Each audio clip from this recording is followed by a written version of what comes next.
Hey everyone, welcome to Dance Colleges and Careers, brought to you by Insta Dance Coach, virtual guidance toward a professional dance career. My name is Brittany Noltzmeyer, and I will be your guide to finding the perfect college for you. Dance Colleges and Careers is here to provide you with information about different dance colleges, what to expect, and how to find the right school for your dance type. Go to www.instadancecoach.com and click on the podcast tab to submit any additional questions. Follow me on social media at Insta Dance Coach, INSTADANCE Coach. Let's hit it. Hey everyone, so today we have a special guest coming from the University of South Florida in Tampa.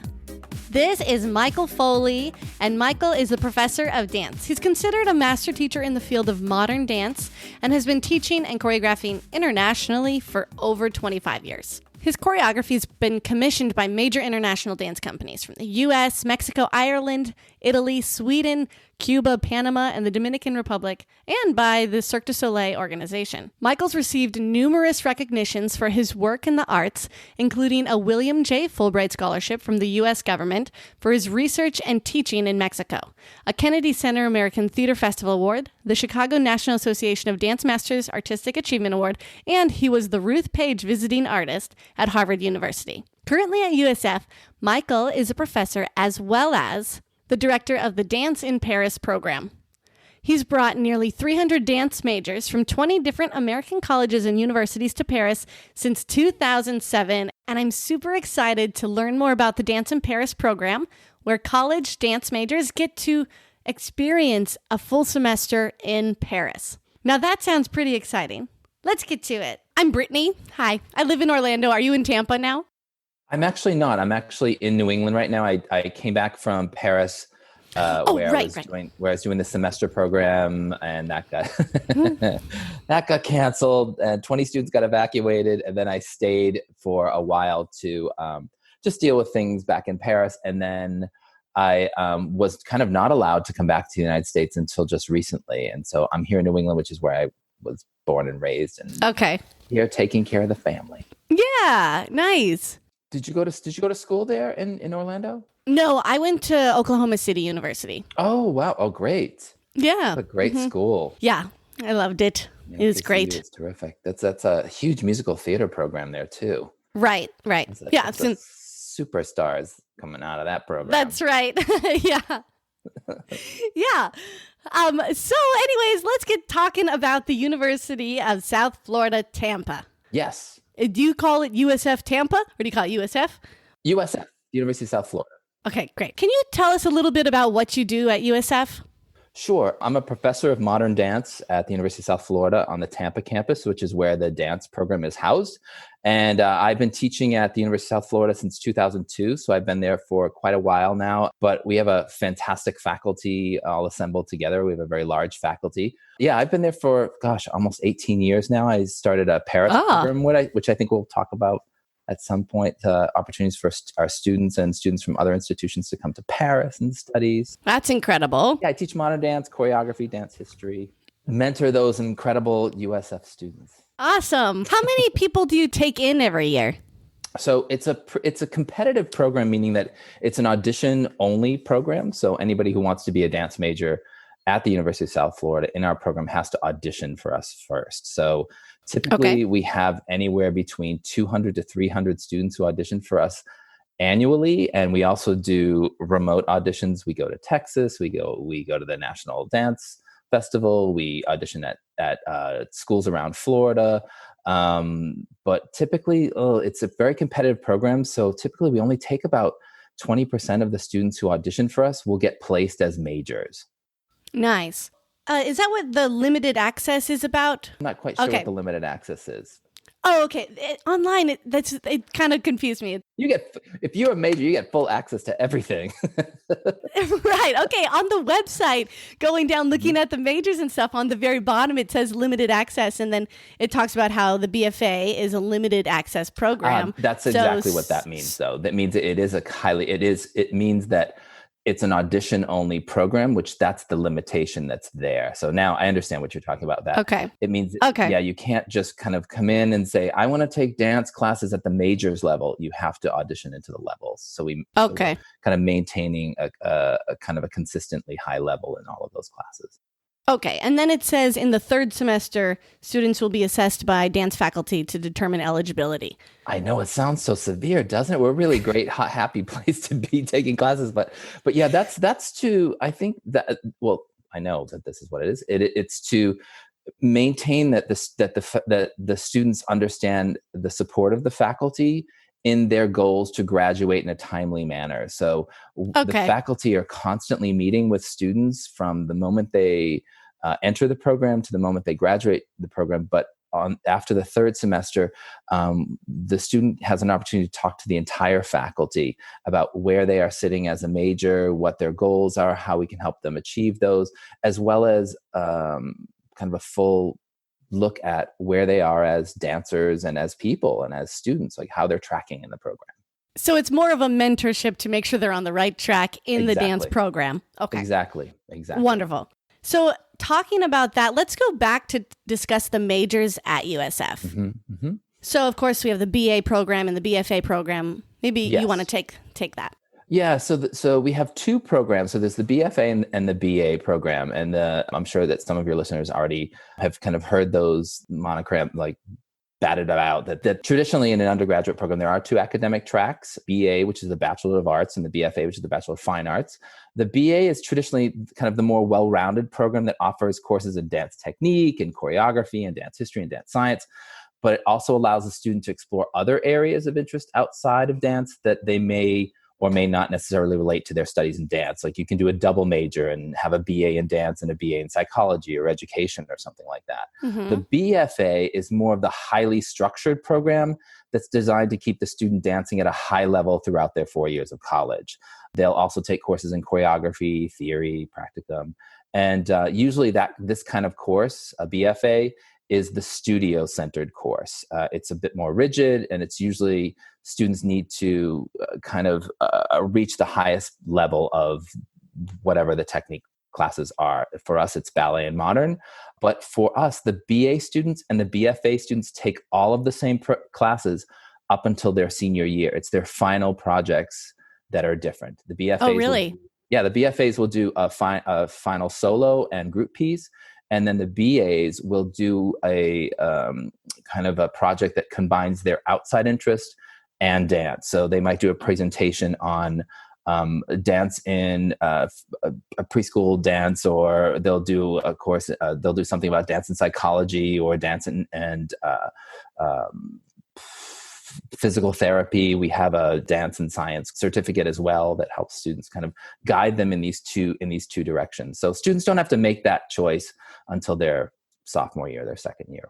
Oh, that's pretty good. Yeah. I would assume it's more competitive to get the BFA, or are there higher requirements, or is it really just based off of their preference if they want to go out into other departments? Yeah, that's a really good question. When you audition at USF, you're auditioning you're auditioning basically to be able to do either one of the degrees. So when we're looking at you, at a technical level so that you can make it through a BFA level program. Okay. Students are already operating and already dancing at a very high technical level in both ballet and modern. Although, obviously we're open to all different styles. They're all taught at USF, but those happen to be the two styles that we look at in the audition. That students are already at that high level. So they can do the BA, they can do a double major when they're at USF, but they can still make it to that BFA level. Cool. Yeah. Because it's so competitive to get in terms of the audition. Yeah. That's interesting because I guess that's kind of different at every single school with the competitiveness of the BFA to the BA. I don't know. It was competitive at my school. It is. And you went to a really competitive school. I mean, OKC is like that's a really tough school to get into. So they already know that in terms of your physical capacity and your retention and your creativity, your level, you're already operating at a very high level. Yeah. So let's talk about that dance science program. This is interesting to me because I'm very interested in science, but I have a dance performance degree. But I would think if I wanted to do something more with the body, anatomy, or dance and the body together, I guess, I would assume you might need to have further education in that. Like maybe if you're doing that, I plan for a master's or a doctorate, or is it aiming at different careers that I'm not really aware of because it wasn't an option when I was going to school? Yeah, I love that you brought that up because you just reflected on how much our field is changing. Where a BFA program or a BA program even just a short time ago was preparing you to be like a performer, a choreographer, a teacher, like those kind of three limited things. Yeah. There is such a wide range of career opportunities as a dance major now. And we can talk about how awesome a dance major is, how it prepares you really, in my estimation and the estimation of most people who are teaching dance at universities, like you can do anything with a dance major. And I think people think like, oh, it's only limiting you to just repeat steps, which is just the lowest kind of form of our major. Like right. That's like the smallest thing. That now I think kind of these incentivizing things for young people is to be able to go to a program that is offering lots of opportunities for them beyond just what they're doing in the studio. And that's why we created the Dance Medicine and Science Certificate, because we noticed that there were more and more of our majors were interested in pursuing things that merged dance and science, whether it was anatomy and kinesiology or physical therapy, that if we started to add courses outside of the dance major that they could combine with their studies in dance, that we could create a certificate program that would give them kind of another leg up if they were going to go into, let's say, an advanced graduate program in dance therapy or in kinesiology or physical science. That it wouldn't just say dance major, you have a BFA or a BA from the University of South Florida, you have a BFA or BA with a dance medicine and science certificate. That certificate is open to not just dance majors, like we have health science majors and exercise science majors who also get that certificate. That's really cool. Yeah. So it really is for those who are probably looking to go to the next schooling, furthering your education. Yeah, but what's interesting also is that what I love is that, dancers are so curious. They're such curious, flexible, open people that some of them like, I'm just really interested in kinesiology and I want to take this other course. And then it incentivizes them to go and explore those other parts of themselves aside from just being studio. Right. That, I'm actually going to get a certificate for something that I'm already interested in. And I think parents also look at that and say, wow, well, that's a little extra little bang for your buck there. Right. A certificate that also says science on it. And do they still get a lot of dance training at the same time? They're taking still the exact same courses for their BFA or their BA. They're only adding to it. They're not subtracting anything from their time in the studio or creatively or technically. They're adding to it. That's amazing. Yeah. Okay, so let's move into the Paris program because that just sounds so cool. And I feel like a lot of people would be like, I want to dance in Paris. Where do I begin? Exactly. And I feel like you are the number one person to talk to about this. So, Michael, give us some information. Thanks for that. Yeah, I am the Dance in Paris program for us has become a real selling point for our program. But it's also proven to be a gateway for students at other universities to take advantage of the program because it's not limited to students just at USF. So one of the reasons that I created this program in 2007 was we were getting a lot of dance majors who, after they graduated, were saying like, I feel prepared out there, but there's so much more that I want to know. And I'm thinking, we can do this in our own institution. And what you find is when you go to a college or university dance program is that, it's difficult for faculty to say, we don't have all of the answers for you. We can provide all of these things and you can take advantage of all these extraordinary challenges and opportunities that are going to come your way.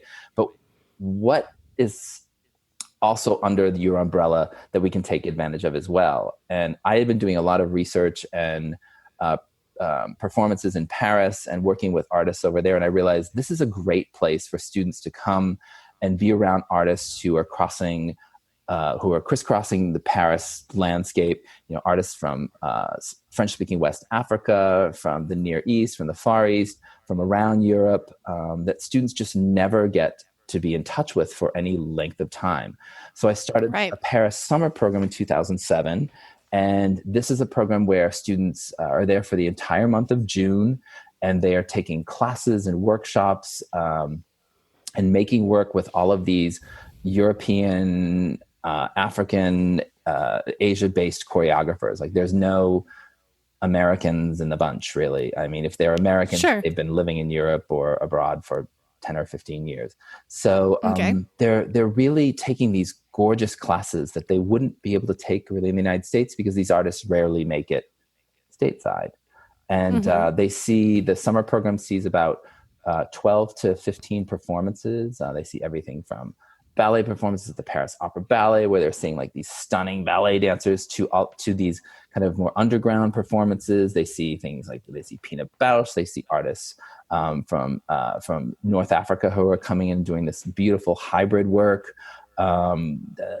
They're seeing Netherlands Dance Theater do Ohad Naharim's work. They're seeing Batsheva. They're seeing all of these great things. And that was going for many years. And then students were saying, well, I want to be here in Paris longer. How do I start making more of these connections? I want to take more classes. I want to meet more people. I want to maybe potentially move here. Do I want to move here? And so in 2016, I created a semester program where students would be able to be there for the entire spring semester. And they get academic credit while they're over there. It mirrors a BFA or a BA program, like at USF. It has like the same course titles, but they're taught by the European faculty over there. So their world dance classes, their ballet, their modern, their choreography, their yoga classes are all taught by the European faculty, or USF's European faculty, who, are a really quite stunning group. And they see about 25 performances while they're over there, and all of their work is based there. And then we do 2 excursions, one to Amsterdam and one to Berlin, where they're taking their choreography classes outside of Paris. They take one in Berlin and one in Amsterdam. So they're working just on a choreographic project for an entire week. And and students, right now we're up to about 300 students from 22 different schools have sent students to this program. And so, and many students have moved to Europe. We also help them to get student visas to move back to Europe if they're interested in pursuing careers over there. Yeah, amazing. I was supposed to be in Europe twice during this COVID time. It's rough. Yeah. We'll get you back over there, Brittany. We'll get you back gotta get back. Yeah. I was going to go to Hungary and then... Were you really? And then Italy. Oh, terrific. Anyways. Let me know. I lived in Italy for a while, so if you're going to go to Rome, let me know. Okay. I absolutely will. Become an Instadance insider today. Instadance Coach is virtual guidance toward a professional dance career. It is an exclusive program for the serious dancer. If you are a dedicated, passionate dancer with drive and hunger for success, you can apply today at www.instadancecoach.com. Okay, so let's talk about the requirements. What are the requirements to do the Dance in Paris program? So the Dance in Paris program, if you want to go to the summer program, which is actually the more popular program, it's the one that has it takes 22 students every year. And the requirement... Yeah, because I'm kind of interested. So you have to be named Brittany, or you also have to... You're already accepted. That sounds great. You're already accepted. The program requires that students have already been in a college program for at least 2 years, because then there's this sort of a maturation in them as people.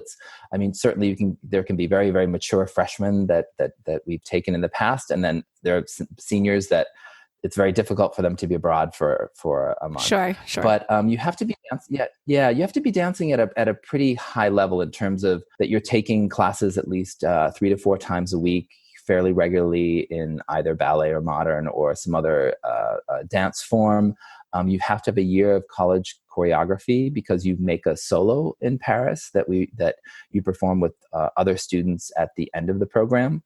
And then for the semester program, the requirement is it's a bit tougher. You should really be in your sophomore or your junior year, because the academic requirements are usually hit about where what a sophomore or junior in a BFA or a BA program would be doing. Okay. Intermediate, advanced ballet, modern class, that they've had a year of choreography, that they their recommendations from their professors are stating that they are mature enough to be in a program that's 3.5 months long, where there's lots of changes that happen for that person. This isn't a place where you're going to a studio where you're kind of walking in and it feels like your own university, your own college. Mm-hmm. You are living and working and breathing in Paris. Mm-hmm. You are living in an apartment with certainly other people from the program. And then you are taking the metro to your French class. And then you have to take your metro to your dance classes. And then you have to take a metro to, the performances that we're seeing that night. And you have homework, but you're also engaging with artists and you're making work. So it's not like you're going to the same building every day and doing this. You're living and breathing and working in an international city. And sometimes people are really, really ready for that. And they've been looking forward to that. And some other people, I think they think that they're ready, but it's a big commitment. Yeah. Yeah. Wow. But it's exciting too. That's so exciting. Who doesn't want to live and dance and work in Paris? I don't know. For 4 months. I don't know. So would you say the performers you're creating, are you guiding them more towards company work, being professionals in ballet and modern companies? I mean, we're fortunate that we have alumni who are dancing in really, really extraordinary companies. We've had dancers, graduate and go into the Alvin Ailey American Dance Theater. I mean, really kind of top companies, mm-hmm. and students who are making great work out there as artistic directors of their own companies. But the field is changing, and it's changing a lot. So we're making, I think, really good citizens who see life through the lens of dance. Oh, that's beautiful.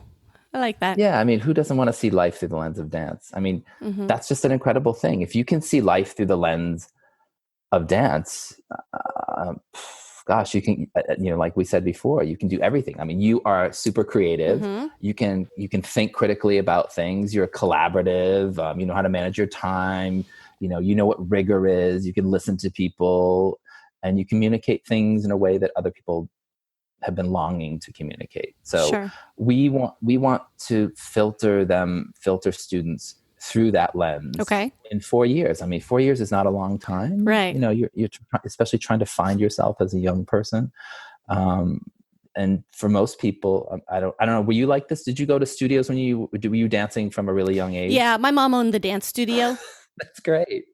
I was just talking to a student about this earlier. I never even had to consider what my major was. I was a dancer. I was always going to be a dancer. It was my livelihood. Mm-hmm.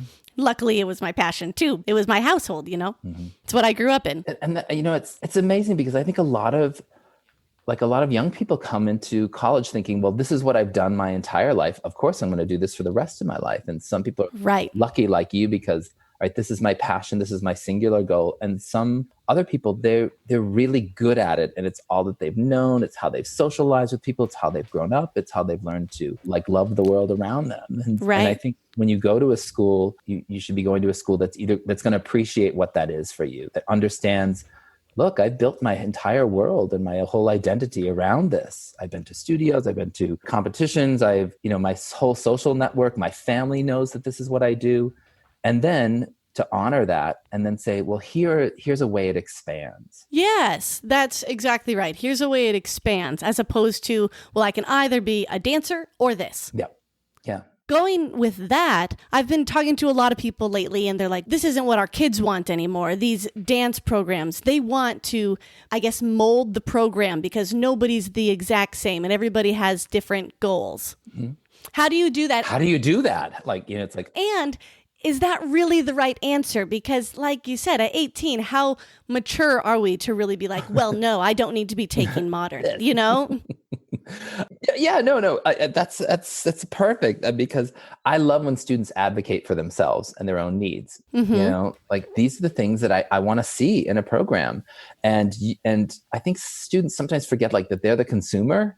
Right. As opposed to oh my God, it's an audition program. I have to be exactly what they want. Sure. And I think students sometimes when they're auditioning for a program or they're looking at a program is they lose like their individuality in that. And like any good dance program, and I think that we're a great program, Of course. is that we're looking for people to add to our program, as opposed to like, here's the model that we've made and you're just going to do it this way. Because that model is always changing, and it's changing now more than ever.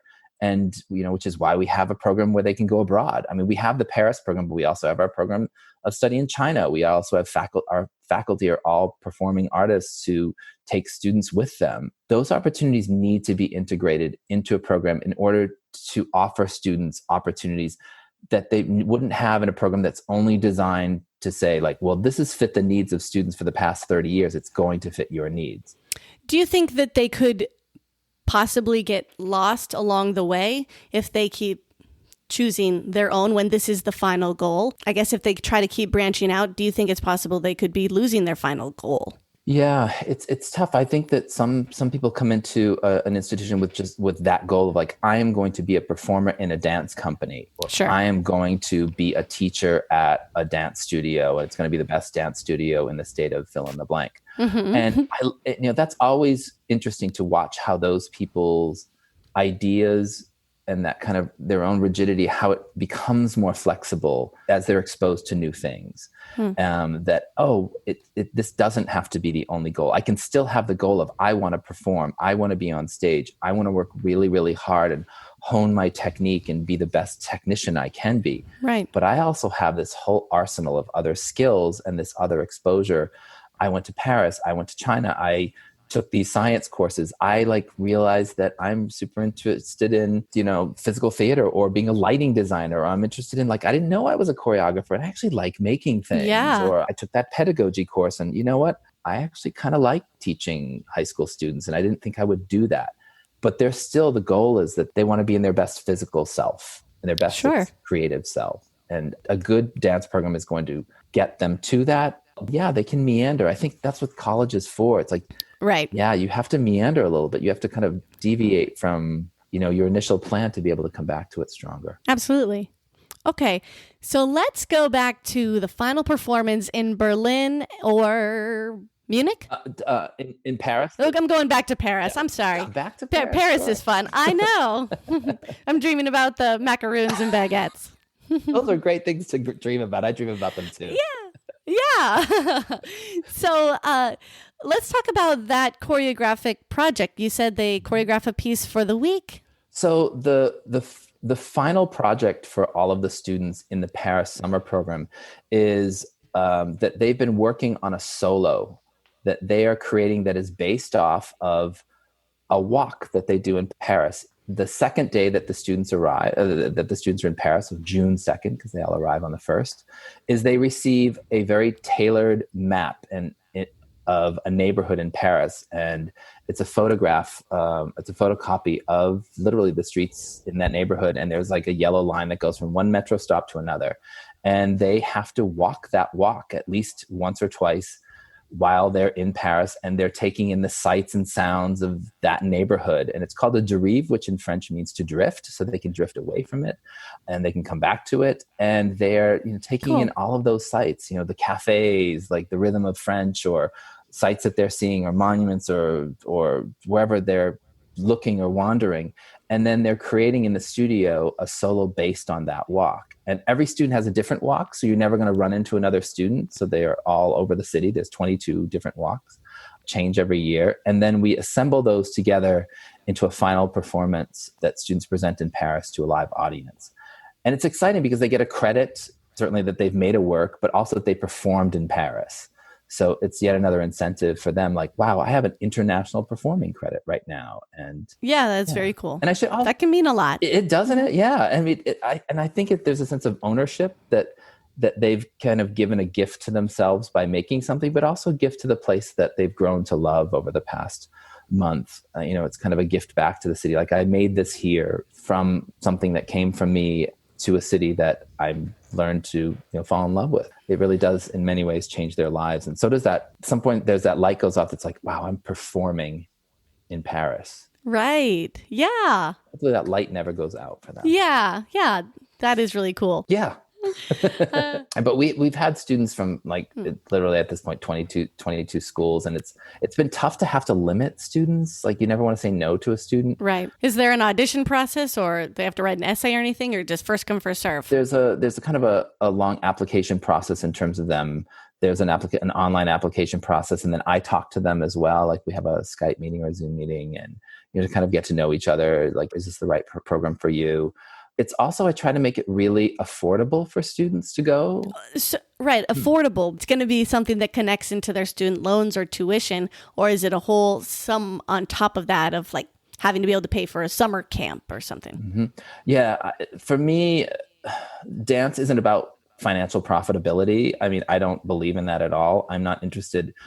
Anytime I see something that's going to gouge dancers or dance majors, I immediately move to the other side of it and think, you're asking money from the wrong people.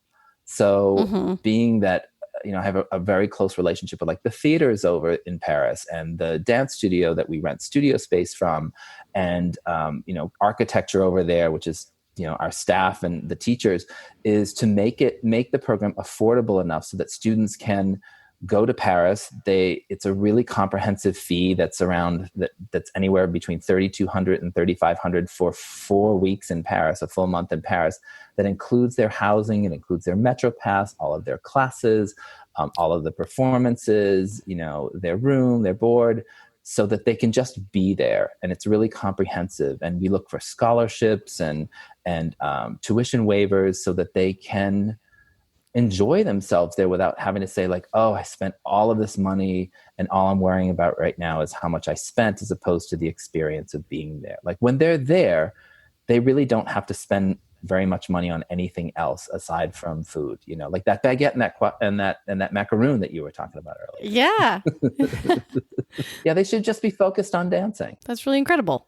And it's nice to have that like unlimited, and everything's already paid for once you get there, including that Metro Pass. Oh, they love that. I mean, we kind of do like the first day that we're there, we like immediately get on the Metro together as a full group. So there are students who've never been out of the country, never, mind like ever being on a Metro. So it's interesting to watch like students get on the Metro for the first time. They're like, oh my gosh, what is this experience? And then they get out and they're in the middle of the city and they're like, oh my God, it's the Eiffel Tower. Oh my God, we're going to dinner. We're having crepes, Yeah.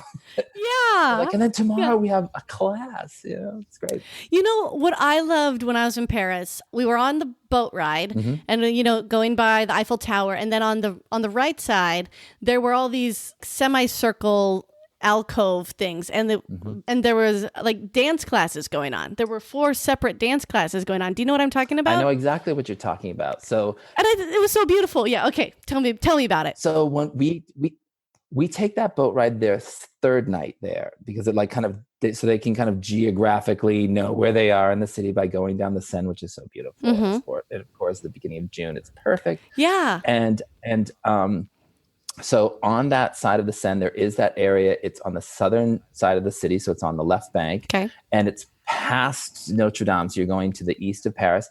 And there are these ballroom, salsa, bachata classes, and people just who are kind of dancing very freely there. But it's all social dancing. And the students love it. They see it from the boat and they're like, Michael, what is that? And I'm like, yes, you can go to that anytime you want. And they do. They go and they set up like their music, and they're having these dance classes with the French. And so they're kind of, mingling with people who are not in their own cohort, which is great, but they're doing it through dance. Again, it's like seeing and socializing your life through dance. Yeah, that was a social event happening that I was like, okay, I'm sold on Paris. I want this just happens on the street. And I was like, are people paying for that? I don't know. It looked like they were just walking in and just having a nice time on the Seine with their wine, dancing, living that European life. That's exactly what they're doing. I know. And then once you've had that, why do you want to go back? Right. Oh, yeah. Do people often stay and not come back? It is. Well, at this point, we've had about almost 300 students who've been there. I would say about a quarter of the students end up going back to France at some point, whether it's, they want to kind of capture that magic. And we've had, well over a dozen students now who've moved. And we've helped them. I've helped them kind of resituate or relocate themselves in in Paris and in Europe. Some Yeah. of them go on to other countries. Like I have a student, who just from a Paris program in 2017, she just got The Lion King over there, and she's just waiting for COVID to be over so she can start her contract. Yeah. Yeah. Yeah, that's awesome. Great. It's great. It's great to watch students realize that they don't have to just be part of the American model, that they're actually global citizen scholars and they can go to someplace else. Yeah, it's because we're not really taught about that very much, really. I mean, you were taught about Broadway and Hollywood and Disney World, and then what is beyond that world? Exactly. And that's what's great, I think, about a college experience is like it's again opening up those opportunities and those experiences for people to look at, like, ooh, could I go to Europe? And if I did, what might my life look like? Right. If I'm there. Yeah. Well, that's really cool. Yeah. Do you have something that our listeners need to learn about? Sure. I think the hardest thing for a young person looking at schools is the pressure that they put on themselves, like that they have to make the right decision to go someplace like this. I have to fall in love with that school, or that has to be my place, and I'm committed to it forever and ever. And I always tell students, like, fall in love with a couple of schools. Take your chances and know that no decision is permanent. And also know that your relationship with dance changes. Right. And to go to a school that understands that your relationship with dance is going to change. And I think if it doesn't change, then you might want to look at what your relationship is with dance. Like, you have to fall in love with it, then out of love with it, and then come back to it again. And a place that wants you to be there needs to understand and be flexible with what that looks like. At the same time, supporting your growth and supporting your education in a time that really needs creative, healthy, integrated people who are open to what's around them. And that makes a good dance program. And I know that that's our program. Absolutely. That's beautiful. And they can always contact me at my email, mcf@usf.edu. mcf@usf.edu. Okay, you can contact Michael Foley at mcf@usf.edu. They can follow us on Facebook. There's the USF Dance in Paris Facebook page, the USF Dance and Theater Facebook page. Lots of great information, and they have access to all of the faculty and all of our fantastic alumni. Okay, so thank you so much for joining us today, Michael. Yeah. I wish I had a French sign-off. À bientôt. Au revoir. Merci beaucoup. Merci beaucoup. Plié, relevé, assemblé. Tendu, arabesque. Merci. Merci. It was so great talking to you today. So great talking to you, too. Thank you for listening to Dance Colleges and Careers, brought to you by Instadance Coach. This episode is edited by Brenna Murchie. Theme song is created by Matthew Claiborne at Flamingo Sound and Show. Thank you to my sponsors, the Chiropractic Center of Leesburg and Claremont, and Pure Hemp Labs. Catch you on the inside.